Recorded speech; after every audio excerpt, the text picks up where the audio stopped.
മീഷ്ക. ആ ചെറിയ കുടിലിൽ എല്ലാവരും ഉറക്കമായിരുന്നു. മലയുടെ ചുവട്ടിൽ കനത്ത കല്ലുകളിൽ തട്ടിമുട്ടി ഒഴുകിപ്പോകുന്ന പുഴയുടെ ആരവം മുഴങ്ങിക്കൊണ്ടിരുന്നു. പെട്ടെന്ന് ആളുകൾ ഉറക്കെ സംസാരിക്കുന്ന ശബ്ദം ഞങ്ങൾ കേട്ടു.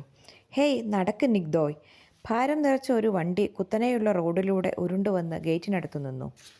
കുതിരകൾ തല താഴ്ത്തി നിന്ന് ഉറക്കെ ശ്വാസോച്ഛ്വാസം ചെയ്തു. ആരെങ്കിലും ഉണർന്നിരിക്കുന്നുണ്ടോ എന്നറിയുവാൻ അച്ഛൻ വീട്ടിന് ചുറ്റും നടന്നു.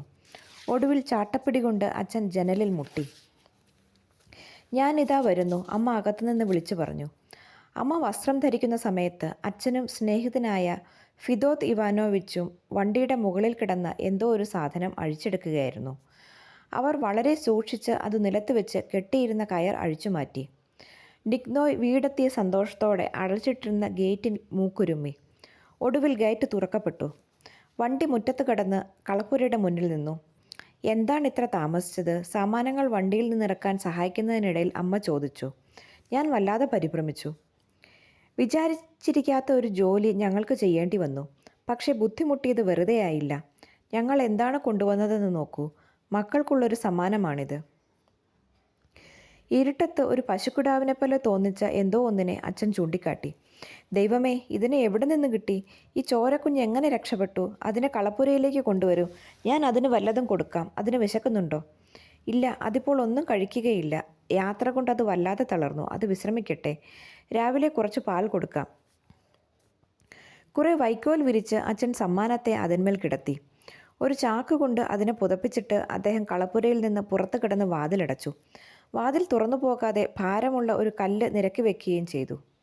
എങ്ങോട്ട് പോകാനാണ് നിന്റെ ഭാവം? മാറിപ്പോ വിഡ്ഢി! മായിലിക് എന്നു പേരുള്ള പട്ടിയോട് അച്ഛൻ കയർത്തു. യജമാനൻ്റെ ശ്രദ്ധയിൽപ്പെടാൻ മായിലിക് കുറേ നേരമായി ശ്രമിക്കുകയായിരുന്നു. മലയുടെ ചുവട്ടിൽ ആളുകളുടെ ശബ്ദം കേട്ടപ്പോൾ തന്നെ അത് അവരെ സ്വീകരിക്കാൻ ഓടിച്ചെന്നു.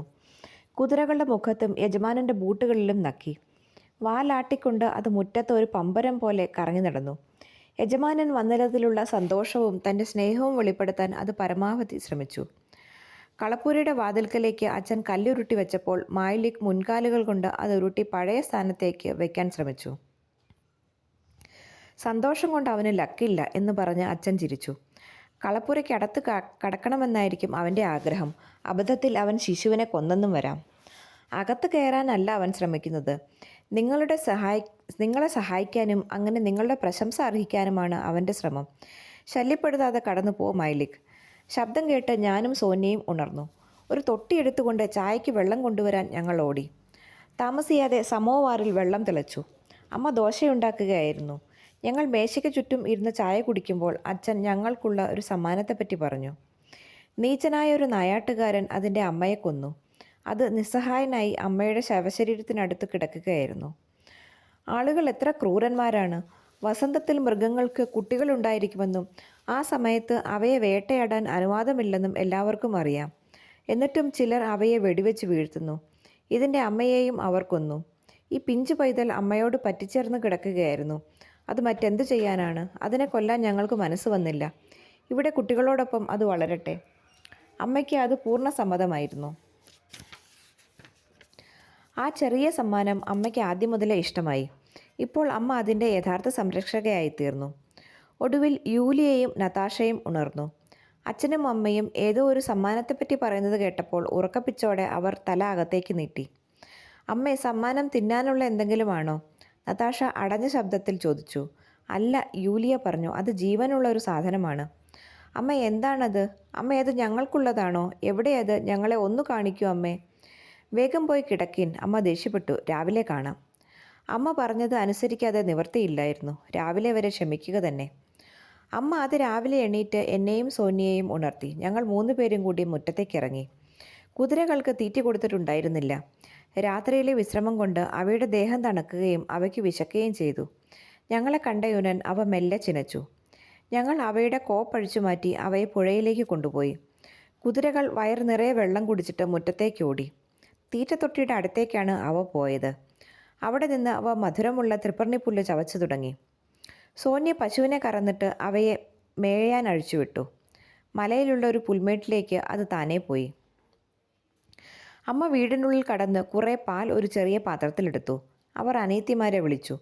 ഉറക്കം മതിയാക്കിൻ, എണീക്ക്. ഞങ്ങൾ നമ്മുടെ പുതിയ അതിഥിയെ സൽക്കരിക്കാൻ പോകുകയാണ്. യൂലിയ ചാടി എണീറ്റു. ഉടുപ്പും ചെരുപ്പും ധരിച്ചിട്ട് അവൾ അമ്മയുടെ പുറകെ ഓടി. രാവിലത്തെ തണുപ്പ് കൊണ്ടെന്നതിനേക്കാൾ കൂടുതലായി ഉദ്വേഗം കൊണ്ട് അവൾ വിറയ്ക്കുന്നുണ്ടായിരുന്നു. കളപ്പുരയുടെ വാതിൽ മലർക്കെ തുറന്നു കിടന്നു.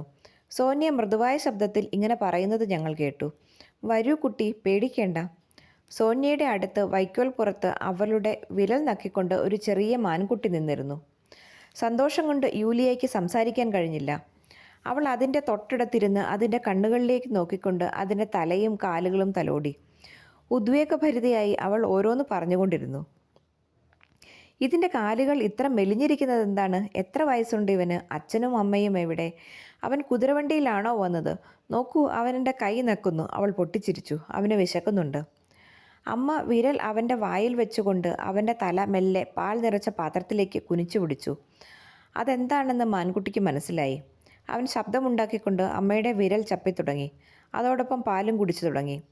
അവൻ ആർത്തിയോടെ പാൽ കുടിച്ചു. മൂക്കിൽ പാൽ കയറുമ്പോൾ അവന് ശ്വാസം മുട്ടുകയും അവൻ ചുമക്കുകയും ചെയ്തുകൊണ്ടിരുന്നു. ഞങ്ങൾ അവൻ്റെ ഓരോ ചലനത്തെപ്പറ്റിയും അഭിപ്രായം പറഞ്ഞുകൊണ്ട് നോക്കി നിന്നു. അവൻ കാലുകൾ എത്ര അകറ്റിയാണ് വെച്ചിരിക്കുന്നത്. വീഴാതിരിക്കാനാണ് അങ്ങനെ ചെയ്യുന്നത്. പക്ഷെ കാലുകൾ വിറയ്ക്കുന്നത് കണ്ടില്ലേ? അവ ഏത് നിമിഷവും ഒടിയുമെന്ന് തോന്നാം. വയറ്റിൽ കൂടുതൽ സ്ഥലമുണ്ടാക്കാനാണ് അവൻ കാലുകൾ അകറ്റിപ്പിടിക്കുന്നത്. അവൻ പാത്രത്തിൽ ഇടിക്കുന്നത് കണ്ടോ? പശുക്കിടാവ് പാൽ കുടിക്കുന്നത് പോലെ. പാത്രം പശുവാണെന്നാണോ അവൻ വിചാരിക്കുന്നത്? വിഡ്ഢി. ഞാനും യൂലിയയും ചിരിച്ചു. സോന്യ സഗൗരവം ഞങ്ങളെ നോക്കി. "വലിയ കേമികളാണെന്നാണ് നിങ്ങളുടെ ഭാവം. പക്ഷേ അവൻ ഏത് മൃഗമാണെന്ന് പോലും നിങ്ങൾക്കറിയില്ല." "അറിയാം, അവനൊരു പുള്ളിമാൻ കുട്ടിയാണ്." "നിങ്ങളാണ് പുള്ളിമാൻ കുട്ടികൾ. അവൻ ആരാണെന്നോ? ഒരു സൈബീരിയൻ മാനാണ്. മാറൽ എന്നാണ് അവൻ അറിയപ്പെടുന്നത്. എനിക്ക് മാറലുകളെ പറ്റിയുള്ള പല കാര്യങ്ങളും അറിയാം. ഞാൻ ബ്രേമിൻ്റെ ജന്തുലോകം എന്ന പുസ്തകത്തിൽ അവയെപ്പറ്റി വായിച്ചിട്ടുണ്ട്." ഞങ്ങൾക്ക് ഈ വക കാര്യങ്ങളിൽ സോന്യയ്ക്കുള്ളത്ര അറിവുണ്ടായിരുന്നില്ല. അതുകൊണ്ട് ഞങ്ങൾ കൂടുതലൊന്നും പറയാതെ മാറലിനെ ആദരപുരസ്സരം നോക്കി നിന്നതേയുള്ളൂ. കൂർത്ത കുളമ്പുകളുള്ള നീണ്ടു മെലിഞ്ഞ കാലുകളായിരുന്നു അവൻ്റേത്. കഴുത്ത് മെലിഞ്ഞതും തല വിസ്താരമുള്ളതും ഉരുണ്ടതുമായിരുന്നു. അവൻ്റെ മടങ്ങിയ വലിയ ചെവികൾ സദാസമയം ചലിച്ചുകൊണ്ടിരുന്നു. വലിയ പ്ലം പഴങ്ങൾ പോലെയായിരുന്നു അവൻ്റെ കണ്ണുകൾ. വിശാലമായ നെറ്റിത്തടം, ചെറിയ മൂക്ക്, നാസാദ്വാരങ്ങൾ വികസിച്ചിരുന്നു. അപ്പോൾ മാത്രം ജനിച്ച ഒരു കുതിരക്കുട്ടിയുടെ അത്ര പൊക്കം അവനുണ്ടായിരുന്നു. മൃദുരോമങ്ങളുള്ള അവൻ്റെ പള്ളകളിൽ വെളുത്ത പുള്ളികളുണ്ടായിരുന്നു. അവനെ തലോടാൻ എൻ്റെ കൈകൾ തരിച്ചു. അവൻ്റെ വാലിന് പറയത്തക്ക വലിപ്പമുണ്ടായിരുന്നില്ല. ചെറിയ ഒരു കുറ്റി വാലും അതിനു ചുറ്റും ഒരു വെളുത്ത കലയുമാണ് ഉണ്ടായിരുന്നത്. വാലിനു ചുറ്റും ആരോ ഒരു വെളുത്ത തുവാല വിരിച്ചു വെച്ചിരിക്കുകയെന്നാണ് അത് കണ്ടപ്പോൾ എനിക്ക് തോന്നിയത്. "അമ്മ, അവൻ്റെ പേരെന്താണ്?" "മിഹാലൗക്ക എന്ന ഗ്രാമത്തിനടുത്ത് വെച്ച് കണ്ടുകിട്ടിയത് കൊണ്ട് അവന് മീഷ്ക എന്നാണ് ഞങ്ങൾ പേരിട്ടിരിക്കുന്നത്." സോന്യ ഗർവോടെ പറഞ്ഞു. "ഇന്നലെ രാത്രി നിങ്ങളെല്ലാവരും ഉറങ്ങിക്കിടക്കുമ്പോൾ ഞങ്ങൾ തീരുമാനിച്ചതാണ് അത്." തൻ്റെ അറിവ് മറ്റുള്ളവരുടെ മുന്നിൽ പൊക്കിക്കാട്ടാൻ സോന്യയ്ക്കുള്ള കഴിവ് ഒന്ന് വേറെ തന്നെയായിരുന്നു. ഇത്രയും പറഞ്ഞു കഴിഞ്ഞ ഉടൻ അവൾ മീഷ്കയെപ്പറ്റി തനിക്കറിയാവുന്നതെല്ലാം ഞങ്ങളുടെ മുന്നിൽ വിളമ്പി. സോന്യയാണ് അവനെ കണ്ടുപിടിച്ച് വീട്ടിൽ കൊണ്ടുവന്നതെന്ന് അവളുടെ വർത്തമാനം കേട്ടപ്പോൾ തോന്നിപ്പോയി. ഈ സമയം കൊണ്ട് മീഷ്ക പാൽ മുഴുവൻ കുടിച്ചു കഴിഞ്ഞു. അവൻ പാത്രം ചെരിച്ചിട്ട് അതിനകത്തെ അവസാന തുള്ളികൾ നക്കി കുടിച്ചു. പിന്നീട് അവൻ തൻ്റെ കുറ്റിവാൽ ആട്ടിക്കൊണ്ട് പാത്രത്തിൽ ഇടിച്ചു തുടങ്ങി. പാത്രം മുറ്റത്തേക്ക് ഉരുണ്ടുപോയി. മീഷ്ക അതിൻ്റെ പിന്നാലെ ചെന്നു. അവൻ അതിനുള്ളിൽ തലയിട്ട് അത് അങ്ങോട്ടും ഇങ്ങോട്ടും ഉരുട്ടിക്കൊണ്ടിരുന്നു. ശക്തിയായി ഇടിച്ചാൽ തള്ളമാനിനെ പോലെ പാത്രവും കുറച്ചുകൂടി പാൽ തരുമെന്ന് അവൻ പ്രതീക്ഷിച്ചു. കൊച്ചു നടാഷ പൂമുഖത്തേക്ക് വന്നു. അവൾ അപ്പോൾ ഉണർന്നതേയുള്ളൂ. അവൾ ശുണ്ഠിയോടെ ചുറ്റും നോക്കി. മീഷ്ക അപ്പോഴും പാത്രത്തിനുള്ളിൽ തലയിട്ട് അത് ഉരുട്ടിക്കൊണ്ടിരുന്നു. പെട്ടെന്ന് അവൻ തല വലിച്ചെടുത്തിട്ട് 4 കാലും പൊക്കി ഒരു വശത്തേക്ക് ചാടി. ചുറ്റുമൊന്ന് നോക്കിയിട്ട് ചാടി അവൻ മായിലിക്കിൻ്റെ അടുത്തേക്ക് പോയി. അവൻ തല കുനിച്ചു നിന്നുകൊണ്ട് ചാടാനും 4 വശത്തേക്കും തൊഴിക്കാനും തുടങ്ങി. മായിലിക്ക് എണീറ്റ് നൃത്തക്കാരനെ അത്ഭുതത്തോടെ മിഴിച്ചു നോക്കി. മായിലിക്ക് ഉച്ചത്തിൽ മുറുമുറുത്തു. മീഷ്ക ഒരു വാണം പോലെ മേലോട്ട് പൊങ്ങി. അവൻ ഓടിച്ചെന്ന് അമ്മയുടെ പിന്നിൽ ഒളിച്ചിട്ട് സാവധാനം തല പുറത്തേക്ക് നോക്കി. മായിലിക്കിനെ നോക്കി. എന്നിട്ട് അവൻ വിചിത്ര ശബ്ദത്തിൽ കരഞ്ഞു, "ഈക്ക് ഈക്ക്." അവൻ്റെ നാസാദ്വാരങ്ങൾ വികസിച്ചു. ചെവികൾ വടിപോലെ എണീറ്റു നിന്നു. പേടിച്ച് കിതച്ചിരുന്നതുകൊണ്ട് അവൻ്റെ പള്ളകൾ അതിവേഗം ഉയരുകയും താഴുകയും ചെയ്തു. നടാഷ പൊട്ടിച്ചിരിച്ചുകൊണ്ട് തുള്ളിച്ചാടി. ഇവൻ കരയുന്നത് പൂച്ചയെപ്പോലെയാണ്. മായിലിക്ക് ഇവനെ ശരിക്കൊന്ന് പേടിപ്പിച്ചു.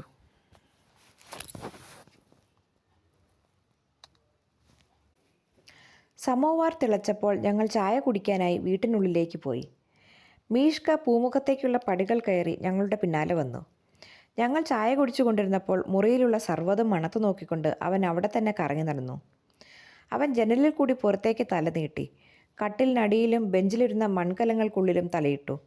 അത് കഴിഞ്ഞ് അവൻ അടുത്ത മുറി പരിശോധിക്കാൻ പുറപ്പെട്ടു. ഒടുവിൽ അവൻ സുഖപ്രദമായ ഒരിടം തിരഞ്ഞെടുത്ത് മുട്ടുകൾ മടക്കി അവിടെ കിടന്നു. എല്ലാവർക്കും കടന്നു പോകേണ്ട വാതിൽപ്പടിയായിരുന്നു അതെന്ന് മാത്രം. അവൻ്റെ അടുത്ത് ഒരു കഷ്ണം കടലാസ് കിടന്നിരുന്നു. മീഷ്ക അത് ചുണ്ടുകൾ കൊണ്ട് വലിച്ചെടുത്തു. അവൻ അത് ചവച്ചു തുടങ്ങിയപ്പോൾ കടലാസ് ഉലയുന്ന ശബ്ദം കേട്ടു. 4 വയസ്സുള്ള നടാഷ ആ രംഗം ഉറ്റുനോക്കിക്കൊണ്ടിരുന്നു. അവൾ കസേരയിൽ നിന്ന് താഴെ ഇറങ്ങി ഒരു കഷ്ണം റൊട്ടിയെടുത്ത് അതിൻ്റെ ഉള്ളിലെ മൃദുവായ ഭാഗം അടർത്തിയെടുക്കുന്നതിൽ വ്യാപൃതയായി. സോന്യ എന്നെ ഒന്ന് തോണ്ടി. യൂലിയ പത്രം നിവർത്തി മുഖം മറച്ചു പിടിച്ചുകൊണ്ട് കുലുങ്ങിച്ചിരിച്ചു. "നീ എന്താണ് ചെയ്യുന്നത്?" അമ്മ ചോദിച്ചു. "അവന് വിശക്കുന്നുണ്ട്," നടാഷ വിഷാദത്തോടെ പറഞ്ഞു. "അവൻ കടലാസ് പോലും തിന്നുന്നു." "ഇല്ല, അവന് വിശക്കുന്നില്ല. അവൻ വെറുതെ ചവച്ചുകൊണ്ടിരിക്കുകയാണ്. ഞങ്ങൾ അവന് വയറു നിറച്ച് പാല് കൊടുത്തു. അവൻ ഒട്ടും വിശക്കുന്നില്ല." "ഉണ്ട്, അവൻ കടലാസ് തിന്നുന്നു. അതിനർത്ഥം അവന് വിശക്കുന്നുവെന്നാണ്." അവൾ മീഷ്കയുടെ അടുത്തിരുന്ന് റൊട്ടിക്കഷ്ണം അവന് നീട്ടി. അവൻ കടലാസ് വിഴുങ്ങിയിട്ട് അത് സ്വീകരിച്ചു. അവൻ്റെ ആർത്തി കണ്ടപ്പോൾ കഴിഞ്ഞ 3 ദിവസമായി അവൻ പട്ടിണിയായിരുന്നുവെന്ന് തോന്നി. നടാഷയ്ക്ക് സന്തോഷമായി. "അവൻ തിന്നുന്നത് കണ്ടോ? അവന് വിശക്കുന്നില്ല എന്നാണല്ലോ അമ്മ പറഞ്ഞത്." പ്രാതൽ കഴിഞ്ഞ് ഞങ്ങൾ കളിക്കാനായി മൈതാനത്തേക്ക് പോയി. മീഷ്ക അമ്മയോടൊപ്പം വീട്ടിൽ തങ്ങി. അവൻ പകൽ മുഴുവൻ അമ്മയെ ഒരു നിഴൽ പോലെ അനുഗമിച്ചു. കുളിമുറിയിൽ നിന്ന് കളപ്പുരയിലേക്ക്, അവിടെ നിന്ന് മുറ്റത്തിൻ്റെ അങ്ങേയറ്റത്തുള്ള ഇഷ്ടിക അടുപ്പിനടുത്തേക്ക്. അമ്മ ഉച്ചഭക്ഷണം പാകം ചെയ്തുകൊണ്ടിരുന്നപ്പോൾ അവൻ ഇടയ്ക്കിടെ ചെവികൾ ആട്ടിക്കൊണ്ട് സമീപത്ത് അടങ്ങിക്കിടന്നു. മുറ്റത്ത് ഒറ്റയ്ക്ക് നിൽക്കാൻ മീഷ്ക ഇഷ്ടപ്പെട്ടിരുന്നില്ല. അവനവിടെ പേടിയും ഏകാന്തതയും അനുഭവപ്പെട്ടു. അമ്മയുടെ പിന്നാലെ മുറ്റം മുറിച്ചു കടക്കുമ്പോഴെല്ലാം അവൻ മായലിക്കിനോട് ഏറ്റുമുട്ടി. താൻ കാലത്തെ സംഭവം മറന്നിട്ടില്ല എന്നു കാണിക്കാൻ എന്നവണ്ണം അവൻ മായലിക്കിനെ നോക്കി തല കുലുക്കുകയും ഒരു കാൽ ആഞ്ഞു നിലത്ത് ചവിട്ടുകയും ചെയ്തു പോന്നു. ഓരോ പ്രാവശ്യവും മായലിക് മറുപടിയായി ഉറക്കം മുറുമുറുക്കും. ഉച്ചയായപ്പോഴേക്കും മീഷ്കയ്ക്ക് വീണ്ടും കലശലായി വിശപ്പ്. അവൻ അമ്മയുടെ മുന്നിൽ വന്നു നിന്ന് "എൻ്റെ പാലെവിടെ?" എന്ന് ചോദിക്കുന്ന മാതിരി അമ്മയുടെ വയറ്റിൽ ഇടിച്ചുകൊണ്ടിരുന്നു. അമ്മ തൻ്റെ സ്വന്തം അമ്മയാണെന്നും പാല് തരേണ്ടത് അവരുടെ ചുമതലയാണെന്നും അവൻ ധരിച്ചിരുന്നുവെന്ന് ഞങ്ങൾക്ക് തോന്നി. അമ്മ ചിരിച്ചുകൊണ്ട് അവനെ തള്ളി മാറ്റിയിട്ട് അവൻ്റെ ഭക്ഷണം തയ്യാറാക്കി. അമ്മ പാൽ നിറച്ച പാത്രം തറയിൽ വെച്ചപ്പോൾ എന്തു ചെയ്യണമെന്ന് അവൻ അറിയാമായിരുന്നു. ഇപ്പോൾ അമ്മയുടെ വിരലുകൾ അവനെ നയിക്കേണ്ട ആവശ്യമില്ല. അവൻ തല പാത്രത്തിനുള്ളിലേക്കിട്ട് പാൽ കുടിച്ചു തുടങ്ങി. എന്നാൽ അവന് ധൃതിയും ആർത്തിയും കുറെ കൂടിപ്പോയതുകൊണ്ട് പാത്രം മറിഞ്ഞ് പാൽ നിലത്ത് വീണു. "ദൈവമേ," അമ്മ ദേഷ്യത്തോടെ പറഞ്ഞു. "അവനെ തൃപ്തിപ്പെടുത്താൻ ഞാൻ എത്ര പാടുപെട്ടു. എന്നിട്ടും അവനത് തട്ടിമറിച്ചു." എന്നാൽ പരാതി പറഞ്ഞതുകൊണ്ട് ഫലമൊന്നും ഉണ്ടായിരുന്നില്ല. അവന് കുറെ കൂടി പാല് കൊടുക്കുകയല്ലാതെ അമ്മയ്ക്ക് ഗത്യന്തരമില്ലായിരുന്നു. അവൻ അമ്മയെ ഇടിക്കാൻ തയ്യാറാകുന്നത് അമ്മ കണ്ടു. അമ്മ വീണ്ടും പാത്രത്തിൽ പാൽ നിറച്ചു. ആദ്യത്തെ കുറേ ദിവസങ്ങളിൽ അവൻ അമ്മയുടെ പിന്നിൽ നിന്ന് മാറിയിരുന്നില്ല. അവൻ തിന്നാനും ഉറങ്ങാനുമാണ് സമയം ചെലവഴിച്ചത്. ഞങ്ങൾ അവനോട് അടുക്കാൻ ഏറെ പരിപ്പെട്ടിട്ടും അവൻ ഞങ്ങളെ ശ്രദ്ധിച്ചതേയില്ല. ഞങ്ങൾ കൊടുക്കുന്ന ആപ്പിൾ, റൊട്ടി മുതലായ തീറ്റസാധനങ്ങൾ അവൻ സ്വീകരിച്ചു വന്നിരുന്നുവെന്നത് ശരി തന്നെ. പക്ഷെ ഞങ്ങളോട് ഒരു വലിയ സൗജന്യം കാണിക്കുകയാണെന്ന് തോന്നിക്കുന്ന വിധം പുച്ഛസ്വരത്തിൽ ഞങ്ങളെ നോക്കിക്കൊണ്ടാണ് അവനത് സ്വീകരിച്ചിരുന്നത്. മാസങ്ങൾ 2 കഴിഞ്ഞു. ഇതിനിടയിൽ മീഷ്ക ഞങ്ങളോടും ചുറ്റുപാടുകളോടും ഇണങ്ങിക്കഴിഞ്ഞു. അവനിപ്പോൾ പട്ടികളെ പേടിയില്ല. വീട്ടിൽ നിന്നും വളരെ ദൂരെ അവൻ നടക്കാൻ പോവുക പതിവായി. അവൻ്റെ മുതുകത്തും പള്ളകളിലും ഉണ്ടായിരുന്ന വെളുത്ത പാടുകൾ അപ്രത്യക്ഷമായി. അവൻ്റെ രോമം കൊഴിഞ്ഞു തുടങ്ങിയിരുന്നു. എല്ലാ ആൺകുട്ടികൾക്കും കാട്ടാടുകളുടെ കുട്ടികൾക്കും പിന്നീട് അപ്രത്യക്ഷമാകുന്ന ഇത്തരം വെളുത്ത പാടുകൾ ഉണ്ടായിരിക്കും. അവൻ്റെ നെറ്റിയിൽ 2 ചെറിയ മുഴകൾ പ്രത്യക്ഷപ്പെട്ടു. പിന്നീട് കൊമ്പുകളായിത്തീരേണ്ട മുഴകളായിരുന്നു അവ. അമ്മ മീഷ്കയെ നല്ലവണ്ണം തീറ്റിയിരുന്നു. അവൻ കൊഴുത്തുരുണ്ടു. ഓരോ പ്രാവശ്യവും അവൻ ഓരോ കുടം പാൽ കുടിച്ചിരുന്നതുകൊണ്ട് അവൻ വളരെ വേഗം വളർന്നു. അമ്മ അസ്വസ്ഥയായി. എന്തു ചെയ്യണമെന്ന് എനിക്കറിയില്ല. അവന് 3 നേരം പാൽ കൊടുക്കണം. ഇങ്ങനെ പോയാൽ കുട്ടികൾക്ക് കൊടുക്കാൻ പാൽ കാണുകയില്ല. അമ്മ അവനുള്ള പാലിൽ കുറേശ്ശെ വെള്ളം ചേർക്കാൻ തുടങ്ങി. ആദ്യം 1 കപ്പ് വെള്ളമാണ് ചേർത്തത്. പിന്നീട് വെള്ളത്തിൻ്റെ അളവ് കൂട്ടിക്കൂട്ടി ഒടുവിൽ 1 പാത്രം വെള്ളത്തിൽ അമ്മ 2-3 കപ്പ് പാൽ മാത്രം ഒഴിച്ചു തുടങ്ങി. മീഷ്കയ്ക്ക് അതിൽ പരാതിയില്ലെന്ന് തോന്നി. അവൻ സ്വാദോടെ അത് കുടിച്ചുകൊണ്ടിരുന്നു. ഒരു ദിവസം ഇതിനൊരു മാറ്റമുണ്ടായി. പതിവ് പോലെ വെള്ളത്തിൽ കുറച്ച് പാലൊഴിച്ച് അവന് കൊടുത്തു. അവൻ മുക്രയിട്ടുകൊണ്ട് പാൽപാത്രം തട്ടിമറിച്ചു. അതിനുശേഷം അവൻ പാൽ തൊട്ടിട്ടില്ല, വെള്ളം ചേർക്കാത്ത പാൽ പോലും. അവൻ്റെ ശൈശവം അവസാനിച്ചിരുന്നു. മീഷ്ക ഇപ്പോൾ പുതിയ ഒരു ഭക്ഷണക്രമത്തിലേക്ക് മാറി. കന്നുകാലികളുടെ തീറ്റയിൽ അവനും പങ്കുചേർന്നു. കുതിരയ്ക്ക് ഓട്സ് കൊടുക്കുമ്പോഴെല്ലാം അവനും ഓടിയെത്തി. അവന് കുതിരകളെ കുറേശ്ശെ പേടിയായിരുന്നു. അവയുടെ തീറ്റത്തൊട്ടിയിൽ അവൻ തലയിടുന്നത് അവയ്ക്കിഷ്ടപ്പെട്ടില്ല. അതുകൊണ്ട് തരം കിട്ടുമ്പോഴെല്ലാം അവനെ കുതിരകൾ കടിക്കും. ഈ അപമാനം നികത്താൻ എന്നവണ്ണം മീഷ്ക ഞങ്ങളുടെ പശുവിനോട് അങ്ങേയറ്റം അവജ്ഞ കാണിച്ചു. അമ്മ പശുവിനുള്ള തീറ്റ കൊണ്ടുവച്ചിട്ട് വീട്ടിലേക്ക് തിരിച്ചു പോയാലുടൻ മീഷ്ക എവിടെ നിന്നോ ഓടിയെത്തി പശുവിനെ തള്ളി മാറ്റിയിട്ട് അത് തിന്നു തുടങ്ങും. പാവം പശു ദയനീയമായി അവനെ നോക്കിക്കൊണ്ട് ഒരു വശത്തേക്ക് മാറി നിൽക്കും. എടാ തെമ്മാടി, നീ എന്താണ് ഈ ചെയ്യുന്നത്? അവൻ്റെ ഈ പകൽക്കൊള്ള കാണുമ്പോൾ മുതിർന്നവർ ശകാരിക്കും. അപ്രതീക്ഷിതമായ ഈ ശകാരം കേട്ട് മീഷ്ക മുകളിലേക്ക് ചാടും. പലവിധ അഭ്യാസങ്ങൾ കാട്ടിയിട്ട് അവൻ വേലി ചാടി അടുത്തുള്ള കുന്നിൻ മുകളിലേക്ക് പോകും. മീഷ്ക എന്തും തിന്നാൻ തയ്യാറായിരുന്നു. സിഗരറ്റ് കുറ്റികൾ ഒരു വിശിഷ്ട ഭോജ്യമായി അവൻ കരുതി. ഫോറസ്ട്രി ഓഫീസിൻ്റെ ജനാലയ്ക്ക് കീഴെ അങ്ങോട്ടും ഇങ്ങോട്ടും നടന്ന് അവൻ സിഗരറ്റ് കുറ്റികൾ ശേഖരിക്കും. സിഗരറ്റിനുള്ളിലെ പുകയിലയും സിഗരറ്റ് കടലാസും ചവയ്ക്കാൻ അവന് ഇഷ്ടമായിരുന്നു. പ്രസരിപ്പുള്ള പ്രകൃതമായിരുന്നു മീഷ്കയുടേത്. ഓടുകയും ചാടുകയും കുസൃതി കാട്ടുകയും ചെയ്യാൻ അവൻ എപ്പോഴും ഒരുക്കമായിരുന്നു. മുറ്റത്തുകൂടി ഉദാസീനനായി നടന്നുകൊണ്ടിരിക്കെ പെട്ടെന്ന് ചിലപ്പോൾ അവൻ തലയുയർത്തി ചെവികൾ കൂർപ്പിച്ച് വീടിന് വലം വെച്ച് റോഡിലേക്ക് ഓടും. പുഴ വരെ ഓടിച്ചെന്നിട്ട് അവൻ കുന്നിൻ പുറത്തേക്ക് പായും. വഴിയിലുള്ള പാറകളും കടപുഴകിയ മരങ്ങളും ചാടിക്കടന്ന് പിൻകാലുകൾ പൊക്കി അവൻ പാഞ്ഞു പോകുന്നത് നല്ലൊരു കാഴ്ചയായിരുന്നു. ഒരു ദിവസം അമ്മ മുറ്റത്ത് തുണികൾ തോരയിട്ടു. മീഷ്ക അമ്മയുടെ പിന്നിൽ നിൽക്കുന്നുണ്ടായിരുന്നു. അവൻ ഏറ്റവും വലിയ ഒരു വിരിപ്പ് തിരഞ്ഞെടുത്ത് സാവധാനം ചവച്ചു തുടങ്ങി. കുറേ സമയം അത് ചവച്ചുകൊണ്ട് അവൻ അവിടെ തന്നെ നിന്നു. ഞങ്ങൾ എപ്പോഴും കളിക്കാറുള്ള തോപ്പ് സന്ദർശിക്കണമെന്ന് അവൻ ഒടുവിൽ തീരുമാനിച്ചു. അവൻ വിരിപ്പ് അഴയിൽ നിന്ന് വലിച്ചെടുത്ത് തലവഴി ഇട്ടുകൊണ്ട് ജൈത്രയാത്ര തുടങ്ങി. വിരിപ്പിൻ്റെ ഒരറ്റം നിലത്തിഴഞ്ഞുകൊണ്ടിരുന്നു. ഭാഗ്യത്തിന് ആരോ അത് കണ്ട് ഓടി വന്ന് വിരിപ്പ് വലിച്ചെടുത്തു. പക്ഷെ വിരിപ്പിൻ്റെ നല്ല ഒരു ഭാഗം പിഞ്ചിപ്പോയിരുന്നു. തൊടുന്നതിന് മുൻപ് അവിടം കീറിപ്പോയി. കാണുന്നതിനൊക്കെ ചവയ്ക്കാനുള്ള അവൻ്റെ പ്രവണത അങ്ങേയറ്റം അരോചകമായിരുന്നു. അത് വളരെ നാശനഷ്ടങ്ങൾ വരുത്തിവെച്ചു. കർട്ടൻ, മേശവരി, തൂവാലകൾ മുതലായവയിലെല്ലാം അവൻ്റെ പല്ലുകൾ പ്രവർത്തനം നടത്തി.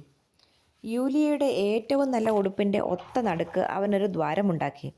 അന്ന് യൂലിയ എത്ര കരഞ്ഞെന്നോ. ഒരു ദിവസം അച്ഛൻ അലമാരയുടെ താക്കോൽ അന്വേഷിച്ചു. എപ്പോഴും തൂങ്ങിക്കിടക്കാറുള്ള ആണിയിൽ അതില്ലായിരുന്നു. ഞങ്ങൾ അന്ന് മുഴുവൻ തപ്പി. വീടും പരിസരവും മുഴുവൻ തികഞ്ഞു നോക്കി. പക്ഷേ അത് കണ്ടുകിട്ടിയില്ല. പൂട്ടു തല്ലിപ്പൊളിക്കാൻ ഞങ്ങൾ മടിച്ചു. നേർത്ത തുകൽവാറിൽ പിടിപ്പിച്ചിട്ടുള്ള ഒരു ചെറിയ താക്കോൽ കൊണ്ട് തുറക്കാവുന്ന ഒന്നാം തരം ഒരു ഇംഗ്ലീഷ് പൂട്ടായിരുന്നു അത്. ആരായിരിക്കും താക്കോലെടുത്തത്? എന്തൊരു അക്രമമാണിത്! അച്ഛൻ കയർത്തു. അത് കണ്ടുപിടിക്കാനുള്ള ആശ മിക്കവാറും അസ്തമിച്ചിരുന്നപ്പോൾ മീഷ്കയുടെ വായിൽ നിന്ന് എന്തോ തൂങ്ങിക്കിടക്കുന്നത് അമ്മ കണ്ടു. അമ്മ അവൻ്റെ അടുത്ത് ചെന്ന് അത് വലിച്ചെടുത്തു. താക്കോൽ തൂക്കിയിരുന്ന തുകൽവാറാണ് അവൻ്റെ വായിൽ നിന്ന് തൂങ്ങിക്കിടന്നിരുന്നത്. അതിൻ്റെ പകുതിയും താക്കോലും അവൻ തിന്നു കഴിഞ്ഞിരുന്നു. അവന് ഭ്രാന്താണ്, അച്ഛൻ കോപിച്ചു. ഇത്തരം ദഹിക്കാത്ത പദാർത്ഥങ്ങൾ തിന്നുന്നതുകൊണ്ട് മീഷ്കയ്ക്ക് എന്തെങ്കിലും അസുഖമുണ്ടാവുമെന്ന് ഞങ്ങൾ പേടിച്ചു. എന്നാൽ അങ്ങനെയൊന്നും സംഭവിച്ചില്ല. അവൻ തുടർന്നും ഇമാതിരി വിചിത്ര വസ്തുക്കൾ തിന്നുകൊണ്ടിരുന്നു. ഒരിക്കൽ ഞങ്ങൾ കുതിരക്കോപ്പിന് ടാർ പുരട്ടിക്കൊണ്ടിരിക്കുകയായിരുന്നു. മീഷ്ക ജീനിയുടെ പട്ട തട്ടിയെടുത്തു. നീളമുള്ള ഒരു വെളുത്ത ചരട് മീഷ്ക ചവച്ചുകൊണ്ടിരിക്കുന്നത് അച്ഛൻ കണ്ടു. അദ്ദേഹം അത് വലിച്ചെടുത്തു. ഒരു മുഴം നീളമുള്ള ഒരു തുകൽവാറായിരുന്നു അതിൻ്റെ വായിലിരുന്നത്. വാറിൻ്റെ മധ്യത്തിൽ ഒരു ഇരുമ്പ് വളയവും ഉണ്ടായിരുന്നു. വടി പോലെ ഇരുന്ന ആ കറുത്ത വാറ് അവൻ ചവച്ച് ചവച്ച് പഴന്തുണി പോലെ മാർദ്ദവവും മഞ്ഞുപോലെ വെണ്മയും ഉള്ളതാക്കി തീർത്തു. ഇരുമ്പ് വളയം മീഷ്കയെ ഒട്ടും അലട്ടിയില്ലെന്ന് തോന്നി. ഗ്രീഷ്മവും ശിശിരവും ഹേമന്തവും കടന്നുപോയി. മീഷ്കയുടെ രണ്ടാമത്തെ വസന്തം അടുത്തെത്തി. അവനിപ്പോൾ 9 മാസം പ്രായമുണ്ട്. 1 വയസ്സായ ഒരു പശുക്കിടാവിനേക്കാൾ പൊക്കമുണ്ടായിരുന്നു അവന്. ശക്തിയും വേഗതയും അവനുണ്ടായിരുന്നു. തോപ്പുകളിൽ ചുറ്റി നടന്ന് മരങ്ങളുടെ ഇളം തണ്ടുകൾ ചവയ്ക്കാൻ അവന് വലിയ ഇഷ്ടമായിരുന്നു. അതുകൊണ്ടായിരിക്കണം അവൻ തല എപ്പോഴും ഉയർത്തിപ്പിടിച്ചിരുന്നത്. പുല്ല് തിന്നാൻ തല കുനിച്ച് അവന് ശീലമില്ലായിരുന്നു.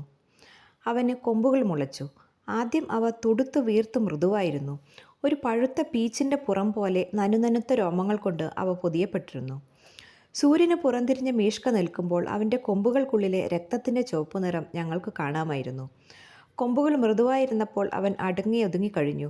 അവൻ ഞങ്ങളുടെ അടുത്ത് വന്ന് തലകൊണ്ട് മെല്ലെ ഞങ്ങളെ ഉരുമിക്കൊണ്ട് നിൽക്കും. അവൻ്റെ കൊമ്പുകൾ തടവി കൊടുക്കണമെന്നായിരുന്നു അതിനർത്ഥം.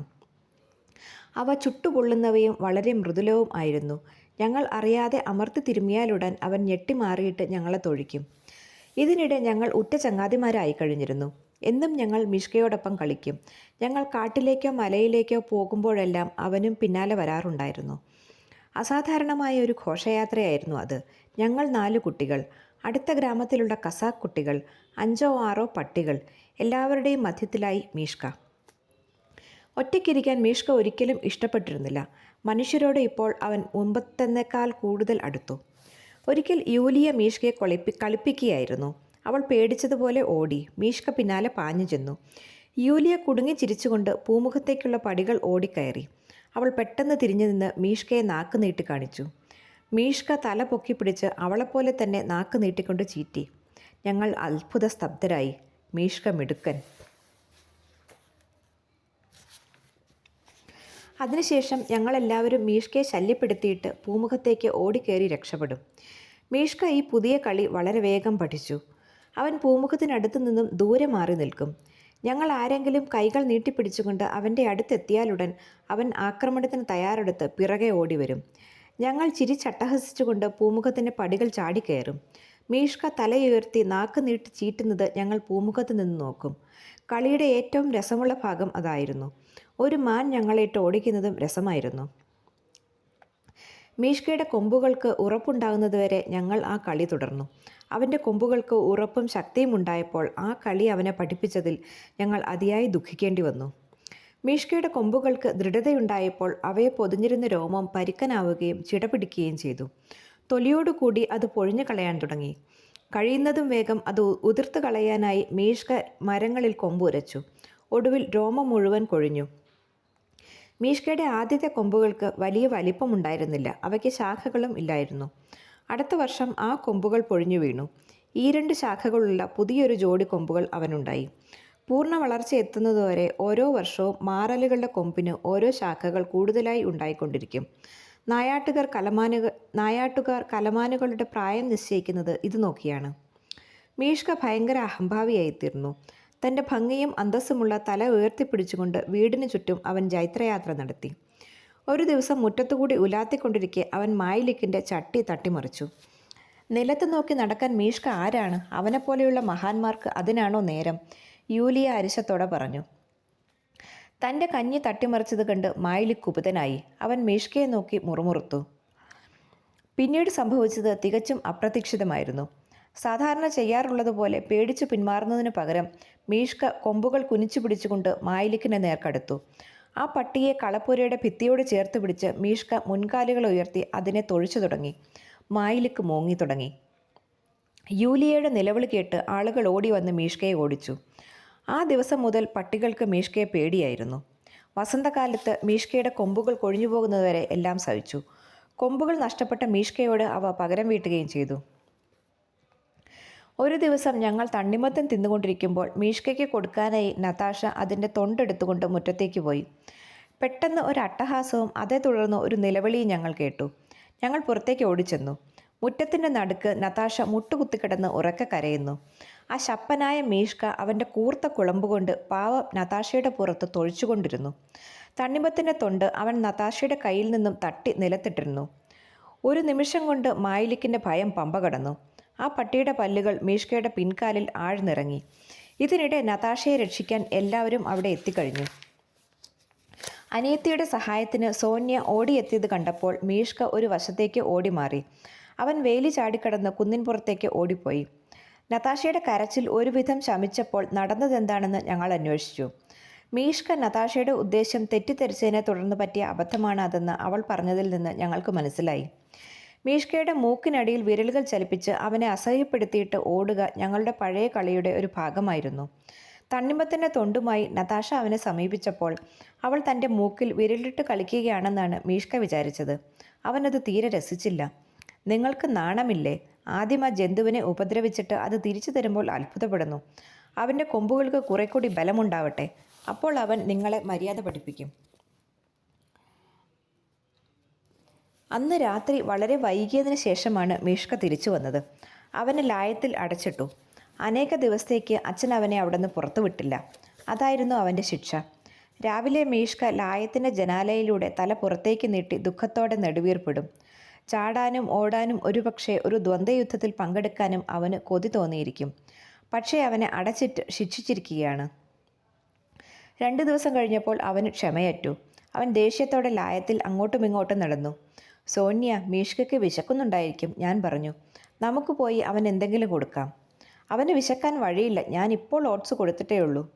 എങ്കിലും മീഷ്കയോട് വേണ്ടത്ര നീതി കാണിക്കുന്നില്ലെന്ന് എനിക്ക് തോന്നി. വൈക്കോൽ തട്ടിൻ്റെ മുകളിൽ കയറി അവന് കുറേ കച്ചിയിട്ട് കൊടുക്കണം, ഞാൻ തീരുമാനിച്ചു. ഞാൻ ലായത്തിൻ്റെ മുകളിലേക്ക് കയറി കുറേ കച്ചി വലിച്ചെടുത്തു. ഉരുളൻ തടികൾ കൊണ്ടുള്ള തട്ടിൻ പുറത്ത് എവിടെയെങ്കിലും വിടവുണ്ടെങ്കിൽ അതിലൂടെ കച്ചി അടിയിലേക്ക് ഇട്ടുകൊടുക്കണമെന്നായിരുന്നു എൻ്റെ ഉദ്ദേശം. ഞാൻ വിടവ് അന്വേഷിച്ച് നടക്കുന്നതിനിടയിൽ ഒരു വലിയ ദ്വാരത്തിലൂടെ അടിയിലേക്ക് വീണു. ഞാനും കച്ചിയും ചെന്ന് വീണത് മീഷ്കയുടെ തൊട്ടു മുൻപിലാണ്. മീഷ്കയ്ക്ക് പ്രതികാരം ചെയ്യാൻ പറ്റിയ അവസരം. അവൻ പിൻകാലുകളിൽ എണീറ്റ് നിന്ന് എൻ്റെ തലയ്ക്കിട്ട് തൊഴി തുടങ്ങി. സോന്യ ഒരു ചാട്ടയും കൊണ്ട് ഓടിയെത്തി അവനെ ശക്തിയായി പ്രഹരിച്ചു തുടങ്ങിയില്ലായിരുന്നെങ്കിൽ അവൻ എൻ്റെ തല പൊട്ടിച്ചേനെ. പിന്നീട് വളരെ കാലത്തേക്ക് ഞങ്ങൾ മീഷ്കയോട് അടുക്കാൻ പോയിട്ടില്ല. അവനെ താമസിയാതെ ലായത്തിൽ നിന്ന് പുറത്തിറക്കി. എന്നാൽ തൻ്റെ പ്രവൃത്തിയിൽ പശ്ചാത്തപിക്കുന്നതിനു പകരം അവൻ കൂടുതൽ മോശമായി പെരുമാറുകയാണ് ചെയ്തത്. ചിടയൻമലയുടെ മുകളിൽ ഒരു വൃദ്ധൻ ഒറ്റയ്ക്ക് താമസിച്ചിരുന്ന ഒരു ചെറിയ കുടിലുണ്ടായിരുന്നു. കുടിലിനടുത്ത് അയാൾ കുറേ തേനീച്ചകളെ വളർത്തിയിരുന്നു. തേനീച്ചകൾ തേൻ അന്വേഷിച്ച് ദൂരെ പറന്നു പോകാതിരിക്കാനായി സമീപമുള്ള പുൽത്തകടിയിൽ അയാൾ പലതരം കാട്ടുപൂക്കൾ നട്ടുവളർത്തി. ഊരു ചുറ്റുന്നതിനിടയിൽ മീഷ്ക ആ കുടിൽ കണ്ടുപിടിച്ചു. വൃദ്ധനെ ഒന്ന് സന്ദർശിക്കാൻ തന്നെ അവൻ തീരുമാനിച്ചു. ഒരു ദിവസം വൃദ്ധൻ ബെഞ്ചിലിരുന്ന് കുട്ടകൾ മെടയുകയായിരുന്നു. കണ്ണാടിച്ചില്ല് ഉടയുന്ന ശബ്ദം പെട്ടെന്ന് അവിടുത്തെ ശാന്തത ഭഞ്ജിച്ചു. മീഷ്കയുടെ കൊമ്പുകളും തുടർന്ന് അവൻ്റെ തലയും ജനാല വഴി അകത്തു കടന്നു. ഇതെന്തത്ഭുതം! വൃദ്ധൻ ബന്ധപ്പെട്ട് പോടാ ചെകുത്താനെ എന്ന് പിറുപിറുത്തു. പക്ഷേ മീഷ്ക ചെവികൾ ഇളക്കുകയല്ലാതെ മറ്റൊന്നും ചെയ്തില്ല. അവൻ ഓടിമറയാൻ കൂട്ടാക്കിയതേയില്ല. വൃദ്ധൻ വാതിലിലൂടെ പുറത്തേക്ക് ഒളിഞ്ഞു നോക്കി. മീഷ്കയുടെ അഴക് കണ്ട് അയാൾ വാ പൊളിച്ചുപോയി. ഈ തെമ്മാടിയെ മെരുക്കിയെടുക്കാൻ കഴിഞ്ഞാൽ ഞാനൊരു പുണ്യാളനായിത്തീരും. പൊട്ടിയ ജനാലച്ചില്ലിനെ പറ്റി വിചാരിച്ചുകൊണ്ട് അയാൾ തന്നെത്താൻ പറഞ്ഞു. ദൈവചിത്രങ്ങളിലുള്ള മൃഗങ്ങളുടെ അത്ര ഭംഗി ഇവനുണ്ട്. ഒരു കഷ്ണം റൊട്ടി നീട്ടിക്കൊണ്ട് വൃദ്ധൻ വിളിച്ചു. വാ മോനെ വാ. മീഷ്ക ജനാലയിൽ നിന്ന് തല വലിച്ചെടുത്ത് വൃദ്ധൻ്റെ അടുത്തെത്തി. അവൻ റൊട്ടി മണത്ത് നോക്കിയിട്ട് സന്തോഷത്തോടെ തിന്നു തുടങ്ങി. വൃദ്ധൻ ബെഞ്ചിൽ അവന് ഒരു പിടി ഉപ്പിട്ട് കൊടുത്തു. ഹാ, ഉപ്പിൻ്റെ സ്വാദ് മീഷ്കയ്ക്ക് നന്നായി അറിയാം. അവനത് ഭയങ്കര ഇഷ്ടമായിരുന്നു. കൊതിയോടെ അവനത് നക്കി തിന്നപ്പോൾ അവൻ്റെ വായിൽ നിന്ന് ഒഴുകിയ വെള്ളം ബെഞ്ചിൽ ഒരു കൊച്ചു തടാകം സൃഷ്ടിച്ചു. അവൻ ഉപ്പ് മുഴുവൻ നക്കിയെടുത്ത് കഴിഞ്ഞപ്പോൾ ബെഞ്ച് തേച്ച് കഴുകിയതുപോലെ വൃത്തിയായി. ഇങ്ങനെയാണ് അവരുടെ പരിചയം തുടങ്ങിയത്. വൃദ്ധന് സന്തോഷവും അഭിമാനവും തോന്നി. തൻ്റെ നന്മയിൽ വിശ്വസിച്ച് കാട്ടുമൃഗങ്ങൾ പോലും ആട്ടിൻകുട്ടികളുടെ ഇണക്കത്തോടെ തൻ്റെ അടുത്തെത്തണമെങ്കിൽ തീർച്ചയായും താനൊരു നല്ല മനുഷ്യനും ദയാലുവും ആയിരിക്കണം. മീഷ്ക വീടും മുറ്റവും പരിശോധിച്ചു. ഒടുവിൽ നിലവറയുടെ പൊക്കം കുറഞ്ഞ മേൽക്കൂരയിൽ കിടന്ന് അവൻ ഉറങ്ങി. ഉറങ്ങാനായി തീരെ സൗകര്യമില്ലാത്ത ഇടം തിരഞ്ഞെടുക്കുക അവൻ്റെ പതിവായിരുന്നു. സന്തുഷ്ടരായ വൃദ്ധൻ വീണ്ടും കുട്ടമടയാൻ ഇരുന്നു. പകലൊക്കെ കാട്ടിൽ അലഞ്ഞു തിരിഞ്ഞു നടന്നിട്ട് രാത്രിയിൽ ഉറങ്ങാൻ മീഷ്ക തൻ്റെ പുതിയ സുഹൃത്തിൻ്റെ വസതിയിലെത്തും. ഏതാണ്ട് 10 ദിവസം ഇങ്ങനെ കഴിഞ്ഞു. ചിലപ്പോൾ മീഷ്ക വീട്ടിൽ വന്ന് ഞങ്ങളോടൊപ്പം ഏതാനും മണിക്കൂറുകൾ ചെലവഴിച്ചിട്ട് വീണ്ടും അപ്രത്യക്ഷനാവും. മീഷ്കയുടെ ഈ ഊരു ചുറ്റൽ ഞങ്ങൾക്ക് സുപരിചിതമായിരുന്നതുകൊണ്ട് ഞങ്ങൾ അതേപ്പറ്റി വിഷമിച്ചില്ല. വൃദ്ധനായ തേനീച്ച വളർത്തുകാരൻ അപ്പോഴും മീഷ്കയോട് നന്നായി തന്നെ പെരുമാറി. എങ്കിലും താൻ ഇണക്കിയെടുത്തതെന്ന് അയാൾ വിശ്വസിച്ച കലമാൻ എന്നേക്കുമായി അവിടം വിട്ടുപോയിരുന്നെങ്കിൽ അയാൾക്ക് ലേശം പോലും വ്യസനം തോന്നുകയില്ലായിരുന്നുവെന്നതാണ് സത്യം. ഈ മനസ്സുമാറ്റത്തിനുള്ള കാരണം മനസ്സിലാക്കാവുന്നതേയുള്ളൂ. വൃദ്ധൻ മേശമേൽ വിളിച്ചിരുന്ന തുണിയും അയാളുടെ കോട്ടിൻ്റെ ഒരു കഷ്ണവും തുകൽ ബെൽറ്റും അതിനകം തന്നെ മീഷ്ക ചവച്ചു തിന്നു കഴിഞ്ഞിരുന്നു. അവൻ പൂക്കൾ ചവിട്ടി മെതിച്ചു. വേലി ചാടിക്കടന്ന് തേനീച്ചക്കൂടുകൾ വെച്ചിരുന്ന വളപ്പിനുള്ളിൽ കടന്നു ചെന്നു. ആ കൂടുകൾ മുഴുവൻ ഒന്നൊന്നായി തട്ടി താഴെ ഇട്ടുകൊണ്ട് അവൻ അവിടെ നൃത്തം വെച്ചു. വൃദ്ധൻ ഇതൊക്കെ ക്ഷമയോടെ സഹിച്ചു. എങ്കിലും അയാൾക്ക് ദേഷ്യം വന്നു തുടങ്ങിയിരുന്നു. ഒരു ദിവസം വിറക് ശേഖരിക്കാനായി വൃദ്ധൻ കാട്ടിനുള്ളിലേക്ക് പോയി. വൃദ്ധൻ്റെ കുടിൽ കാട്ടിൻ്റെ മധ്യത്തിലായിരുന്നതുകൊണ്ട് അയാൾ പുറത്തു പോകുമ്പോൾ അത് പൂട്ടുക പതിവില്ലായിരുന്നു. ഇത് മീഷ്കയ്ക്ക് സൗകര്യമായി. വൃദ്ധൻ മരങ്ങളുടെ ഇടയിൽ മറഞ്ഞയുടൻ മീഷ്ക കുടിലിൽ കയറി ഒരു പരിശോധന നടത്തി. ബൈബിൾ ദൃശ്യങ്ങളുടെ നിറപ്പകിട്ടുള്ള ചിത്രങ്ങൾ കൊണ്ട് കുടിലിൻ്റെ ഭിത്തികൾ അലങ്കരിച്ചിരുന്നു. സെൻറ്റ് ജോർജിനെയും സർപ്പത്തെയും മീഷ്ക ഉറ്റുനോക്കി. ആ ചിത്രം അവന് വളരെ ഇഷ്ടപ്പെട്ടു. അവൻ അതിൻ്റെ ഒരറ്റം ചിറികൾക്കിടയിലാക്കി വലിച്ചു. സർപ്പവും ജോർജ് പുണ്യാളൻ്റെ കാലുകളും അവൻ്റെ വയറ്റിലായി. പ്രളയം എന്ന ചിത്രത്തിലേക്കാണ് പിന്നീട് അവൻ്റെ ശ്രദ്ധ തിരിഞ്ഞത്. അതിലെ പുണ്യാളന്മാരെയും പാവികളെയും ഒരുമിച്ച് മീഷ്ക ആർത്തിയോടെ വിഴുങ്ങി. ഏദൻ തോട്ടത്തിൽ നിന്ന് പുറത്താക്കപ്പെട്ട ആദത്തെയും ഔവയെയും മീഷ്ക ഭിത്തിയിൽ നിന്ന് വലിച്ചു നിലത്തിട്ടു.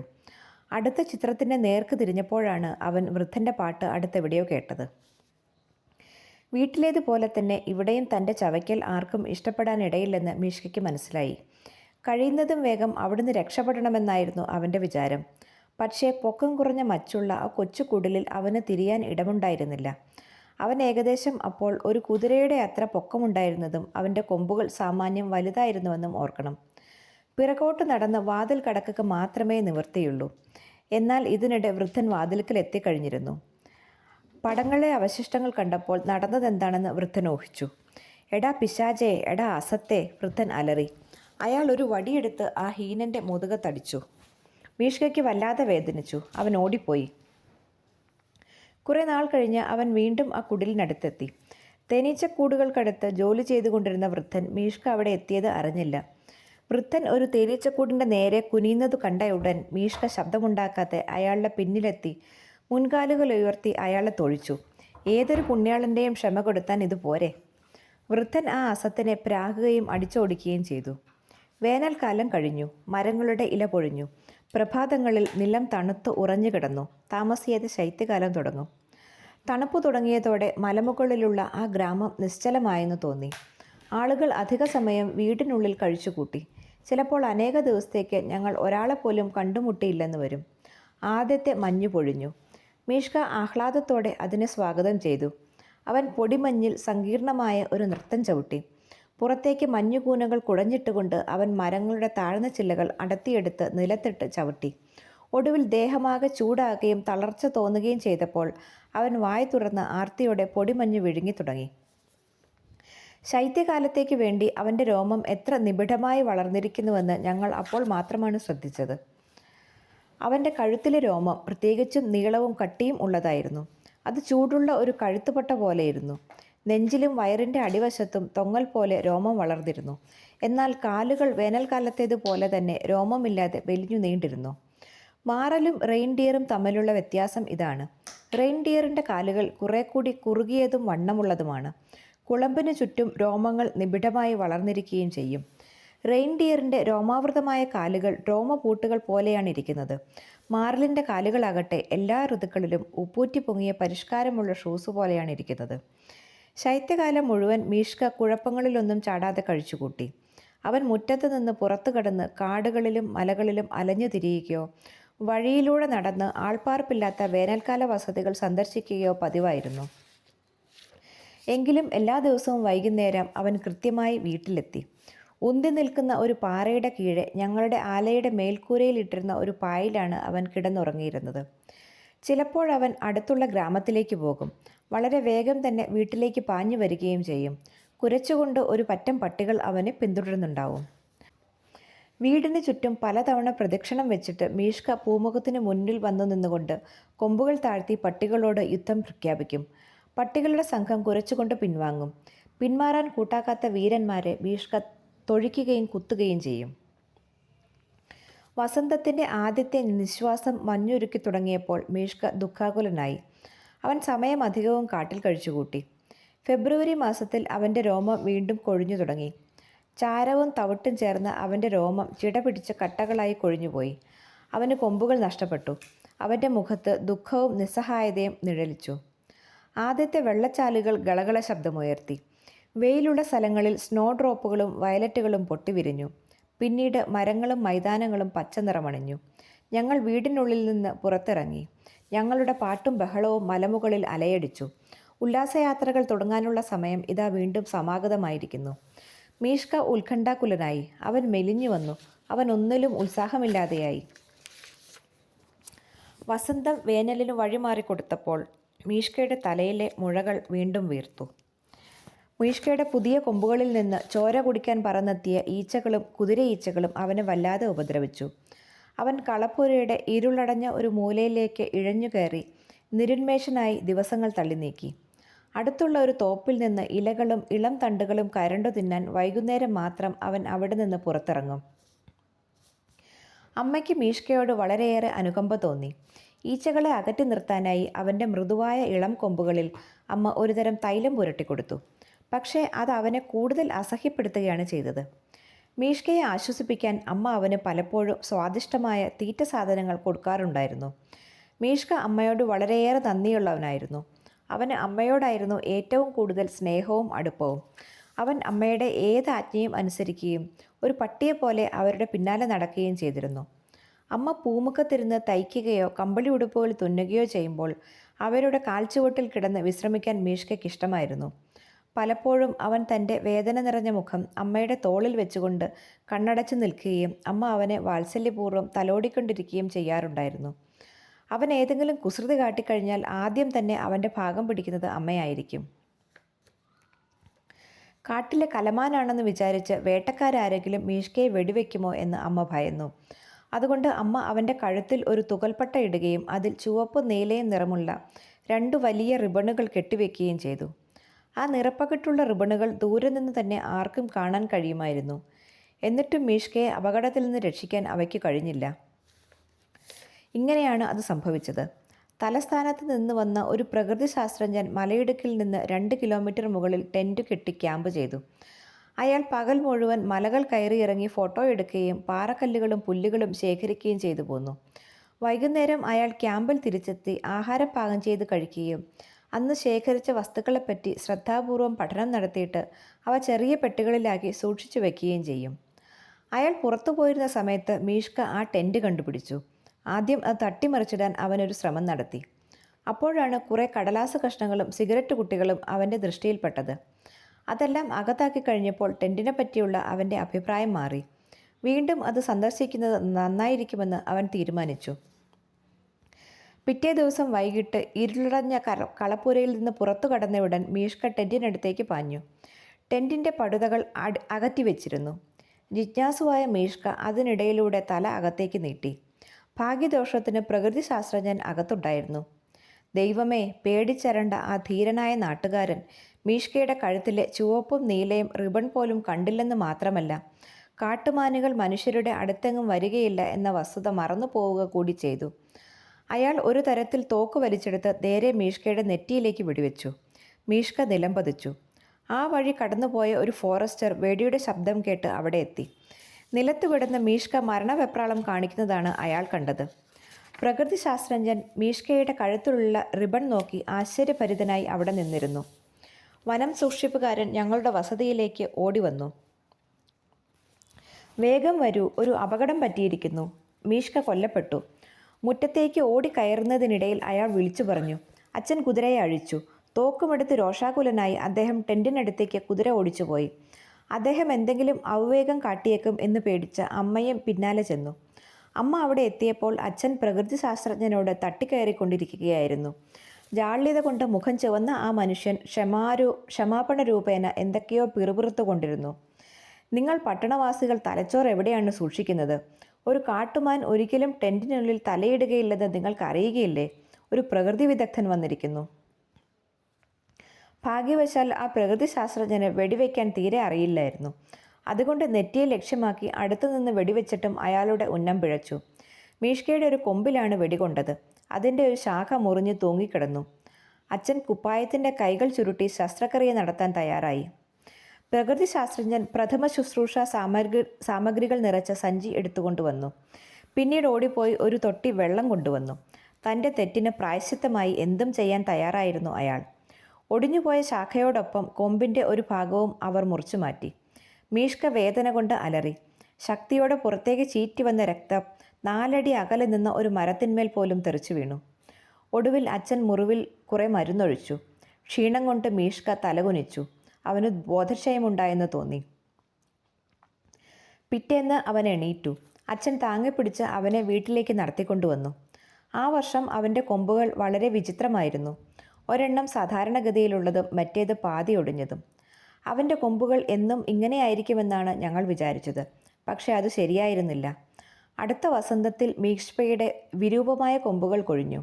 ജൂലൈ മാസമായപ്പോഴേക്കും ശാഖകളോട് കൂടിയ ഭംഗിയുള്ള ഒരു ജോഡി കൊമ്പുകൾ അവനുണ്ടായി.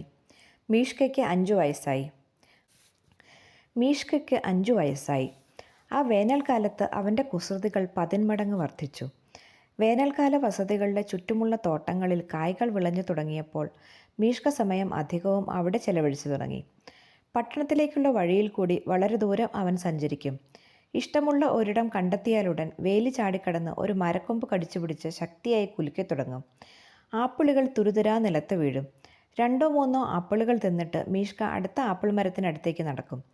തിന്നുന്നതിനേക്കാൾ കൂടുതൽ നശിപ്പിക്കുന്നതിലായിരുന്നു അവന് താല്പര്യം. തോട്ടത്തിൽ പകുതി വിളഞ്ഞ ആപ്പിളുകൾ ചതഞ്ഞരഞ്ഞ് ചിതറിക്കിടക്കുന്ന കാഴ്ച ഉടമസ്ഥന്മാരെ രോഷാകുലരാക്കി. കലമാൻ ഞങ്ങളുടേതാണെന്ന് മനസ്സിലാക്കിയ ഉടൻ അവർ പരാതിയുമായി വീട്ടിലെത്തി തുടങ്ങി. ഞാനെന്ത് ചെയ്യാനാണ്? നിസ്സഹായനായി അച്ഛൻ ചോദിക്കും. നിങ്ങൾ തന്നെ അവനെ ആട്ടിയോടിച്ചാൽ മതി.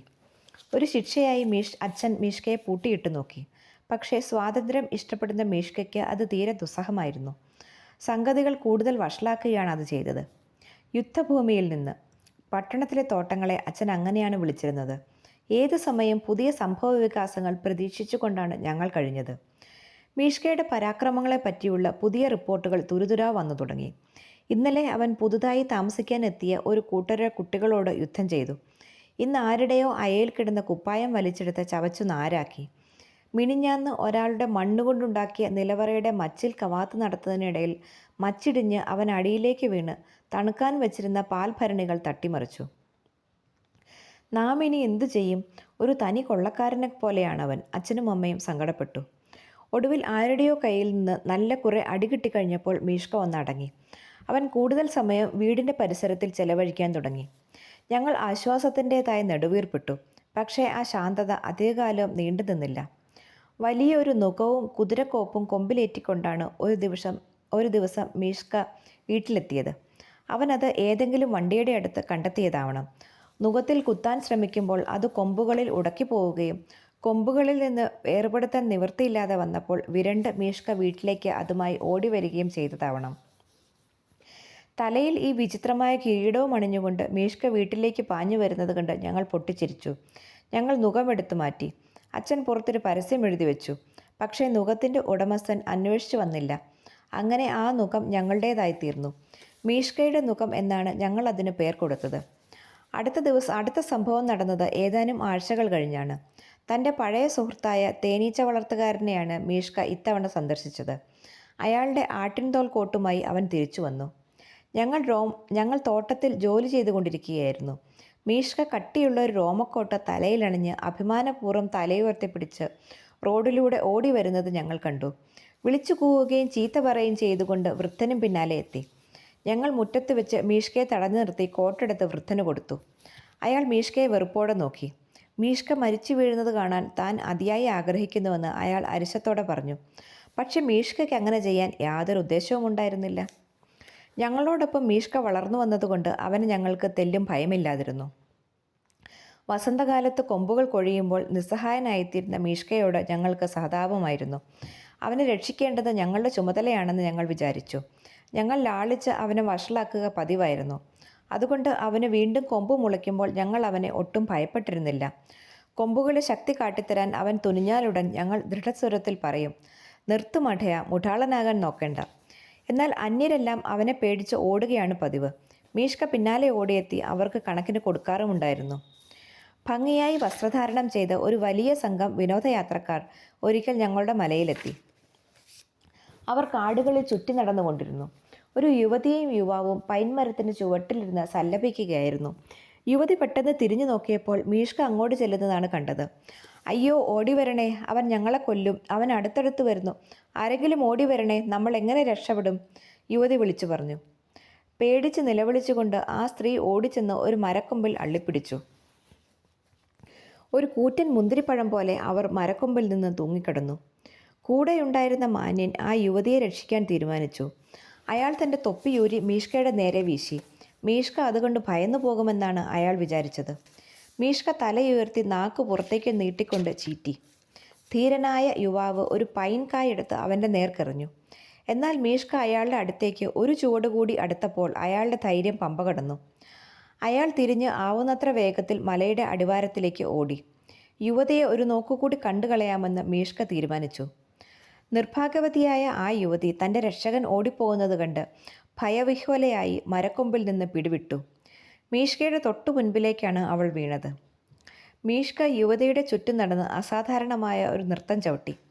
അതിൻ്റെ ഉപസംഹാരം എന്നവണ്ണം കാലുകൾ ഉയർത്തി യുവതിയെ പ്രഹരിക്കാൻ തയ്യാറായി മീഷ്ക നിൽക്കുമ്പോഴാണ് സോനിയ അവിടെ എത്തിയത്. സോനിയ അവനെ അടിച്ചോടിച്ച് യുവതിയെ രക്ഷപ്പെടുത്തി. വേനൽക്കാലത്ത് വിരസമായ ഒറ്റ ദിവസം പോലും ഉണ്ടായിരുന്നില്ല. കുസൃതി കാട്ടുന്നതിന് ഇടയ്ക്കുള്ള സമയം പട്ടികളോട് മല്ലടിച്ചും മലമുകളിലൂടെ ഓടി നടന്നും പുഴകളിൽ നീന്തിക്കളിച്ചും ഉല്ലാസമായി മീഷ്ക ചെലവഴിച്ചു. പുഴയുടെ നടുക്ക് ചെന്ന് മുൻകാലുകൾ കൊണ്ട് വെള്ളം തെറിപ്പിക്കുക എന്നതായിരുന്നു നീന്തലിനെപ്പറ്റി അവനുണ്ടായിരുന്ന ധാരണ. ഒരു ചെറിയ തൊട്ടി നിറച്ച് വെള്ളവുമായി മീഷ്ക കാണാതെ പൂമുഖത്ത് ഒളിച്ചിരിക്കുക എന്നത് ഞങ്ങൾക്ക് ഇഷ്ടമുള്ള വിനോദമായിരുന്നു. മീഷ്ക ആ വഴി കടന്നു പോകുമ്പോൾ ഞങ്ങൾ വെള്ളം അവൻ്റെ മേലൊഴിക്കും. അവൻ്റെ അപ്പോഴത്തെ നൃത്തം ഒന്ന് കാണേണ്ടത് തന്നെയാണ്. മീഷ്കയ്ക്ക് 6 വയസ്സുള്ളപ്പോൾ അവൻ വീട്ടിൽ നിന്നും അപ്രത്യക്ഷനായി. 2 മാസക്കാലത്തേക്ക് അവനെപ്പറ്റി ഞങ്ങൾക്ക് യാതൊരു വിവരവും ലഭിച്ചില്ല. അമ്മ വളരെ ദുഃഖിച്ചു. ആരോ അവനെ വെടിവെച്ച് കാണുമെന്ന് അവർ തീർച്ചയാക്കി. അമ്മ വെറുതെ പേടിച്ചതാണ്. ഒരു ദിവസം ജോലി കഴിഞ്ഞ് മടങ്ങുമ്പോൾ ഒരു പറ്റം പശുക്കൾ കൂട്ടം കൂടി നിൽക്കുന്നത് അച്ഛൻ കണ്ടു. ഇടയ്ക്കിടയ്ക്ക് അമറിക്കൊണ്ട് അവ ഒരു മായാവലയത്തിൽ അകപ്പെട്ടതുപോലെ നിന്നു. അവയുടെ മധ്യത്തിലായി മീഷ്ക നൃത്തം ചവിട്ടിക്കൊണ്ട് നിൽക്കുന്നത് അച്ഛൻ കണ്ടു. ഇത്രയേറെ പശുക്കളുടെ ആരാധനാപാത്രമായതിൽ സന്തുഷ്ടനായ മീഷ്കയുടെ നൃത്തം പതിവിലും പൊടിപൊടിച്ചു. അവൻ പമ്പരം പോലെ കറങ്ങി, കൊമ്പുകൾ കുനിച്ചു പിടിച്ചു, മുട്ടുകൾ മടക്കി, പിൻകാലുകളിൽ എണീറ്റ് നിന്നു, തുള്ളിച്ചാടിക്കൊണ്ട് സദസ്യരെ വണങ്ങി. തെമ്മാടി, അച്ഛൻ തിരിച്ചുകൊണ്ട് വിളിച്ചു. മീഷ്കയ്ക്ക് അപകടമൊന്നും പറ്റിയിട്ടില്ലെന്നും അവൻ കൂടുതൽ ഉന്മേഷവാനായിരിക്കുമെന്നും മനസ്സിലായപ്പോൾ അച്ഛന് സന്തോഷമായി. അച്ഛൻ്റെ ശബ്ദം കേട്ടയുടൻ മീഷ്ക ഒന്ന് ഞെട്ടി. പശുക്കളുടെ തലയ്ക്ക് മീതെ ചാടി അവൻ വീട്ടിലേക്ക് ഓടി. തുടർന്നുള്ള ഏതാനും ദിവസങ്ങളിൽ അവൻ പതിവിലേറെ ശാന്തനും സുശീലനുമായിരുന്നു. അമ്മയ്ക്ക് ഇതിൽ പരം സന്തോഷം ഉണ്ടാകാനില്ല. ആ പ്രദേശത്ത് ഒരു പറ്റം മാറലുകളെ കണ്ടുമുട്ടിയതായി ആരോ ഒരാൾ അച്ഛനോട് പറഞ്ഞു. മീഷ്ക ഞങ്ങളെ എന്നേക്കുമായി വിട്ടുപിരിയാൻ സാധ്യതയുണ്ടെന്ന് അച്ഛൻ ഞങ്ങൾക്ക് മുന്നറിയിപ്പ് തന്നു. അമ്മ അത് വിശ്വസിച്ചില്ല. മാറലുകളെ സന്ദർശിച്ചിട്ട് അവൻ മടങ്ങി വരുമെന്നായിരുന്നു അമ്മയുടെ അഭിപ്രായം. എന്നാൽ മീഷ്ക ഞങ്ങളെ വിട്ടുപിരിയുക തന്നെ ചെയ്തു. അവൻ മാറലുകളുടെ സംഘത്തോടൊപ്പം മലമ്പാത കടന്ന് അപ്രത്യക്ഷനായി. പിന്നീട് ഒരിക്കലും അവൻ തിരിച്ചു വരികയുണ്ടായില്ല. അവൻ്റെ പ്രായത്തിൽ ഒരു കലമാൻ ഇണയെ ലഭിക്കാൻ വേണ്ടി ലോകത്തോട് മുഴുവൻ യുദ്ധം ചെയ്യാൻ പോലും മടിക്കുകയില്ല. മീഷ്ക വലിപ്പവും ശക്തിയുമുള്ള ഒരു കലമാനായിരുന്നു. അവൻ എതിരാളികളെ തോൽപ്പിച്ച് പറ്റത്തിൻ്റെ നായകസ്ഥാനം ഏറ്റെടുക്കുമെന്നുള്ള വിശ്വാസം ഞങ്ങൾക്ക് ആശ്വാസമരുളി. മീഷ്ക, നിനക്ക് നല്ലത് വരട്ടെ.